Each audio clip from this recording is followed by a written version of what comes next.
Today's topic is comparison of hierarchical, relational and network model। पिछे जो असी question number 4 किया सीगा उहदे विच असी कल्ले कल्ले नूं डिफाइन किया सी कि hierarchical मॉडल की है, रिलेशनल मॉडल की है एंड नैटवर्क मॉडल की है एंड ER मॉडल की है। हुण अज का जो टॉपिक है उहदे विच असी तिन्नां नूं असी डिस्क्राइब करांगे विद इन कंपैरिजन। हुण नैक्सट डिक्लेयर किया होया है number first hierarchical, second relational और third is network. Number first point है hierarchical दा, it organize the record in the form of tree structure कि hierarchical दा जो असी रिकॉर्ड ਜਾਂ स्ट्रक्चर असी बनाते हैगे आ ਜਾਂ रिकॉर्ड नूं स्टोर करते हैं वो ट्री स्ट्रक्चर दे विच बनाते हैं। ट्री दे मतलब नोड स्ट्रक्चर दे विच। फर्स्ट पॉइंट रिलेशनल दा, in it organize the record in the form of table. जो भी असी रिकॉर्ड बनाते हैं ਜਾਂ ऑर्गेनाइज करते हैं स्टोर करते हैं वो किहड़ी फॉर्म च करते हैं, टेबल फॉर्म दे विच। Third is network, it organize the record into the form of graph. Network दे विच जो डाटा असी और जो रिकॉर्ड स्टोर करते हैं वो किहड़ी फॉर्म च करते हैं, ग्राफ दे विच। सैकेंड पॉइंट है hierarchical दा, record are linked with the help of pointer. जो भी रिकॉर्ड हुंदा उहदा लिंक किहना हुंदा है, पॉइंटर ना।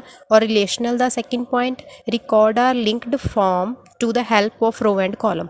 जो भी रिकॉर्ड हैगा असी स्टोर करते हैं जां उहदा लिंक हुंदा है वो रो ते कॉलम नाल हुंदा है।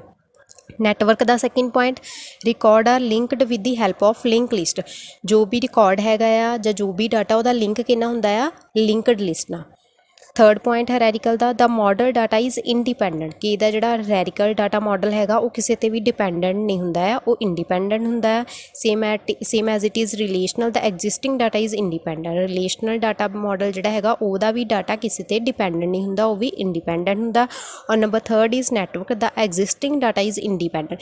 ये भी सेम की हुंदा, इंडिपेंडेंट हुंदा, किसी ते भी डिपेंडेंट नहीं हुंदा। मतलब तिन्ने जिहड़े साडे मॉडल आ वो इंडिपेंडेंट हुंदे आ, किसी ते भी डिपेंडेंट नहीं हुंदे। Number 4 hierarchical data model, in the hierarchical data is stored in hierarchical order. hierarchical data जिहड़ा वो स्टोर हुंदा एक hierarchical ऑर्डर ना हुंदा, मतलब ट्री स्ट्रक्चर ना। रिलेशनल दे विच fourth point, the relational model is the most efficient and flexible database model it is used कि इहदे विच जो भी मॉडल असी क्रिएट करते बहुत ईजी वे ना और बहुत वधिया ढंग नाल डाटाबेस मॉडल नूं असी यूज़ करते हैं। नैटवर्क का fourth point, in the network model you could create a network show data related to each in the form of graph। जो भी network model दे विच असी डाटा क्रिएट करते हैं या डाटे नूं शो करते हैं वो ग्राफिक्स फॉर्म दे विच करते हैं। hierarchical दा fifth point, hierarchical model implement 1-to-1 relationship. ये एक ही रिलेशन हुंदा हैगा आ, एक ही सर्वर ते एक ही client. Relational model implement 1-to-1 relationship, 1-to-many relationship and many to many relationship.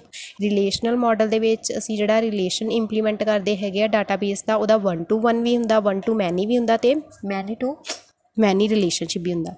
Network का fifth point, network implement 1-to-1 relationship, 1-to-many and many to many. Same as it is network का भी सेम है। नैटवर्क नूं जदों असीं इंप्लीमेंट करते 1-to-1 रिलेशन च भी कर सकते हैं, 1-to-many च भी कर सकते हैं एंड मैनी-to-मैनी च भी कर सकते हैं।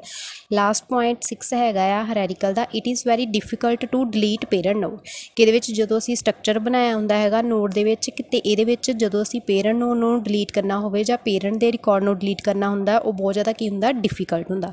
रिलेशनल दे विच we can easily delete the record from the table. तुसीं टेबल दे विच जदों डाटे नूं डिलीट करना किसी भी वे ना बहुत ईजी वे ना तुसीं उहनूं डिलीट कर सकते हो।